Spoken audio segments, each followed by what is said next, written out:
Bonjour, aujourd'hui j'aimerais parler avec vous de la colère.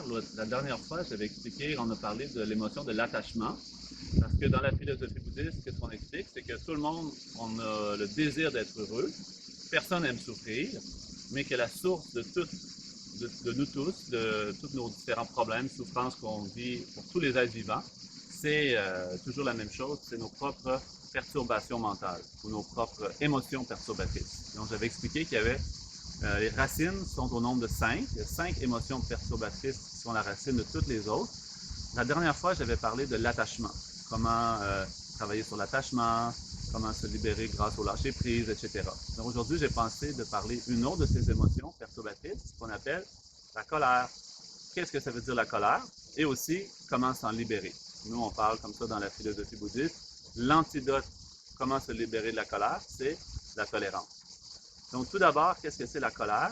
En général, quand on aborde le sujet de la colère, on va dire que c'est une émotion perturbatrice. En fait, parmi toutes les émotions perturbatrices, c'est la plus destructrice, celle qui apporte le plus de souffrance, celle qui crée vraiment de la souffrance à nous et aux autres. Donc, on dit qu'en fait, la colère, c'est quoi? C'est un état d'esprit. Premièrement, c'est ce qu'il faut comprendre, c'est un état d'esprit. C'est pas quelque chose à l'extérieur de nous. Quand on voit quelqu'un qui est en colère, par exemple, quelqu'un devient rouge, commence à dire des paroles blessantes, etc., ça, c'est la manifestation extérieure, physique, verbale, etc., de la colère. Mais la colère, c'est pas ça. La colère, c'est quelque chose qui est dans la conscience. Donc, cette émotion, on dit que c'est le sentiment, l'état d'esprit perturbé lorsqu'on vit une souffrance, lorsque quelque chose nous dérange, qu'on est perturbé intérieurement, qu'on sent un problème, une souffrance, et là qu'on réagit avec agressivité. Donc, on peut parler des fois de haine, de colère, ou la cause de la colère, l'aversion. On peut sentir en nous monter quand, par exemple, quelque chose, on veut être tranquille, qu'il y a un bruit qui nous dérange, ou que notre voisin fait quelque chose qui nous dérange, ou peu importe. Il y a un événement qu'on trouve difficile, et quand cet événement difficile survient, notre émotion intérieure fait qu'on n'est pas confortable, on n'aime pas ça, on a de l'aversion. Et là, ça va faire grandir la colère, et la colère peut même nous pousser à devenir dans la rage. Donc, comme ça, on peut vraiment bien penser à tous les défauts de cette émotion-là, comment, premièrement, en nous, ça crée un sentiment très inconfortable, c'est comme un feu qui s'allume et qu'on n'est pas bien, on n'est pas confortable. Donc, personne qui vit confortablement, paisiblement ou qui dort paisiblement avec la colère, c'est impossible. Même au niveau médical, on va dire que ça a des effets aussi, une incidence négative sur la santé. Et bien sûr, pas seulement pour nous, mais surtout pour les autres. Regardons, on aime tous avoir un climat harmonieux. On aime ça surtout avec nos proches encore aussi, avoir des relations harmonieuses, nos conjoints, conjointes, enfants, parents, frères, sœurs, etc., amis.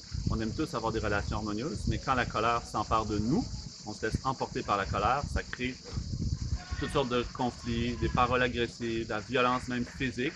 Et si on pense à plus large échelle, regarde les guerres dans le monde qui proviennent à l'origine de sentiments de haine. Quand on a la violence envers quelqu'un, comment on pourrait utiliser une arme pour faire vraiment du mal à quelqu'un si on n'avait pas l'émotion de colère à l'intérieur de nous? Donc comme ça, on doit premièrement bien identifier c'est quoi la colère, ce sentiment inconfortable, intolérant face à la souffrance. Et ensuite, une fois qu'on l'a reconnu, identifier comme ses désavantages et chercher finalement à s'en libérer parce qu'on n'est pas soumis à cette émotion-là. Présentement, on est soumis, mais qu'est-ce qu'on cherche à faire? C'est vraiment d'être plus heureux et donc on doit chercher à comment se libérer de cette émotion-là. Donc pour s'en libérer, on doit travailler son aspect opposé. Son aspect opposé, c'est l'état qu'on appelle la patience ou la tolérance. Mais encore une fois, qu'est-ce que c'est la patience? Qu'est-ce que c'est la tolérance? Il y a beaucoup de gens qui comprennent mal ce sens-là. Des fois, ils vont penser, par exemple, que la tolérance, ça veut dire tout accepter.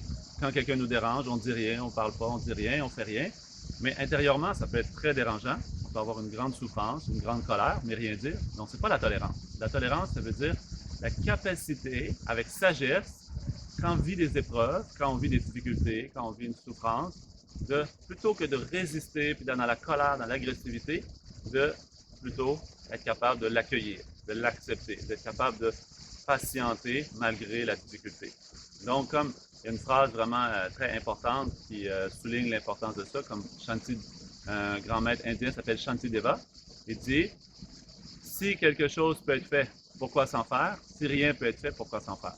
Donc, une situation où il y a quelque chose qui est très dérangeant, très difficile, à ce moment-là, qu'est-ce qu'on peut faire? Si on peut régler la situation, si on peut dire quelque chose, faire quelque chose, pourquoi pas le faire? Juste le faire.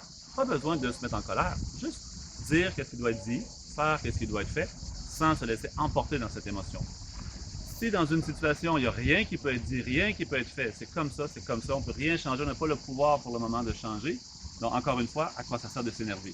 Si on s'énerve, en plus du problème qu'on a présent dans notre vie, en plus, on vient de comme renforcer, de faire croître l'émotion négative qui nous apporte plus de souffrance.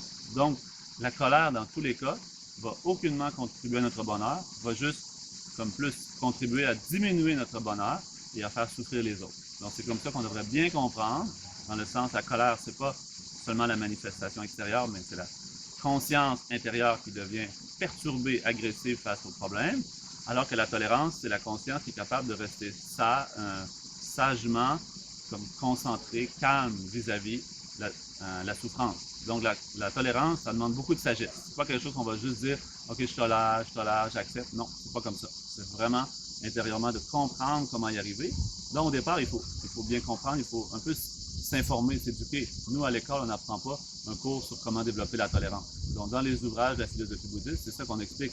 Comment gérer la colère, comment gérer l'attachement, comment gérer l'orgueil, comment apprivoiser ces émotions-là, les accueillir, puis ensuite, comment les transcender. Donc, comme ça, je voulais juste aujourd'hui faire une petite explication sur le sens de la colère et la tolérance. Janchu semcho rinpoche ma ke panam ke gyuche ke pa nyam pa me pa yang kone kondu pe wan sho